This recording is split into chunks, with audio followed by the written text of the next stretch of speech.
Assalamualaikum warahmatullahi wabarakatuh. Alhamdulillahi rabbil alamin, wassalatu wassalamu ala asyrafil anbiya'i wal mursalin wa ala alihi wa sahbihi ajma'in.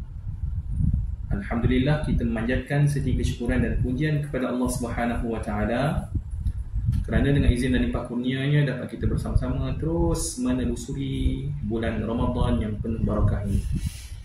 Mudah-mudahan kita dapat terus mempertingkatkan amalan di bulan Ramadan serta meraih segala macam bonus pahala yang disediakan oleh Allah Subhanahu wa taala kepada kita. Tuan-puan sidang penonton yang dirahmati Allah sekalian, alhamdulillah kita berada lagi di dalam bulan Ramadan ini. Harus untuk kita berusaha mengambil segala manfaat yang ada dalam bulan Ramadan.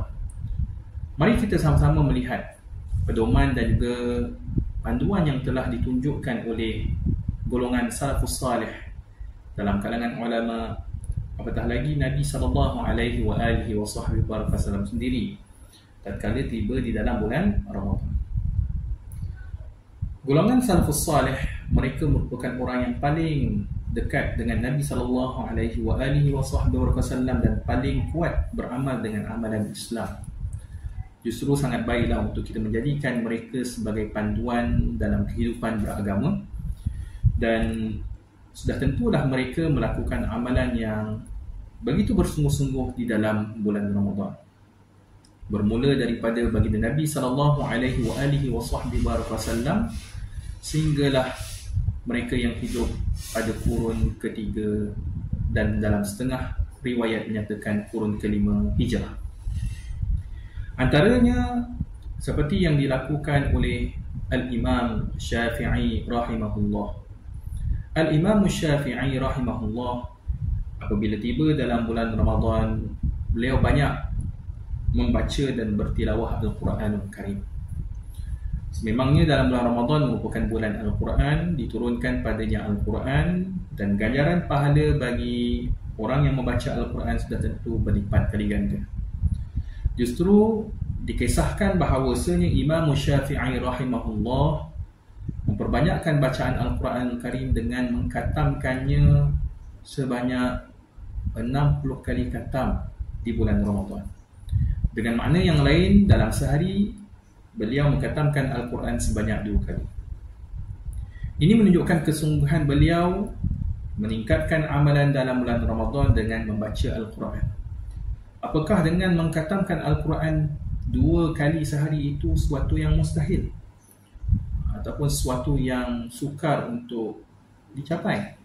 Sebenarnya tidak mustahil, bahkan ia merupakan satu perkara yang menjadi kelaziman bagi para ulama yang benar-benar menguasai hafalan dan bacaan Al-Quran Al-Karim. Ini kerana bagi mereka yang menghafal Al-Quran Al-Karim, bahkan mantap dari segi hafalannya, sudah tentu mereka boleh mengkatamkan Al-Quran Al-Karim dalam tempoh 8 hingga 10 jam dalam sehari dengan bacaan yang tidak berhenti. Terus saja membaca, kalaupun rehat sebentar, kemudian sambung semula, mereka mampu untuk mengkatamkan Al-Quran dalam tempoh 8 hingga 10 jam dalam sehari, dengan bacaan yang agak laju tetapi masih mura'ah, meraihkan hukum tajwid dan bacaan yang betul. Justru kalaulah seseorang itu membaca dan juga menghafal Al-Quran 30 juzuk dalam tempoh 8 jam ataupun 9 jam, maka seseorang itu memerlukan sekitar 18 jam untuk mengkatamkan Al-Quran sebanyak 2 kali dalam sehari. Inilah sebagaimana yang ditunjukkan oleh Imam Syafi'i rahimahullah. Justru kita perlulah berusaha dalam bulan Ramadan ini untuk memperbanyakkan bacaan Al-Quran Al-Karim. Bukanlah saya menyarankan kepada kita semua untuk membaca Al-Quran Al-Karim seperti mana Imam Syafi'i baca, bukan. Maksud saya, kita berusaha untuk memperbanyakkan bacaan Al-Quran. Kalau di luar Ramadan kita boleh membaca sehari sekurang-kurangnya 1 muka, apa salahnya di dalam bulan Ramadan kita berusaha untuk membaca Al-Quran Al-Karim dalam sehari sekurang-kurangnya 1 juzuk, iaitu kira-kira 20 halaman. Maksudnya ada peningkatan yang sedikit yang lebih banyak berbanding dengan bulan yang lain. Itu yang ditunjukkan oleh Al-Imam Syafi'i. Begitu juga Sayyidina Uthman bin Affan yang mengatakan Al-Quran sebanyak 60 kali di dalam bulan Ramadan. Termasuklah juga Imam Hanafi rahimahullah. Di samping itu juga para sahabat seperti Abdullah bin Amru radhiyallahu anhu, sahabat yang bernama Abdullah bin Amru ini banyak meriwayatkan hadis bagi Nabi sallallahu alaihi wasallam dan merupakan antara sahabat yang banyak berdamping dengan baginda Nabi sallallahu alaihi wasallam. Antara perkara yang mesti dilakukan oleh Abdullah bin Amru radhiyallahu anhu di dalam bulan Ramadan ialah beliau akan memastikan ketika mana hendak berbuka puasa, beliau akan berbuka bersama dengan golongan fakir miskin dan memberi makan kepada mereka. Beliau meraihkan orang-orang yang susah, mustad'afin, yang memerlukan, dan beliau berbuka puasa bersama-sama dengan mereka. Tidaklah Abdullah bin Amru berbuka puasa, melainkan pastinya beliau akan berusaha berbuka puasa bersama dengan golongan fakir miskin. Ini yang dilakukan oleh Abdullah bin Amru.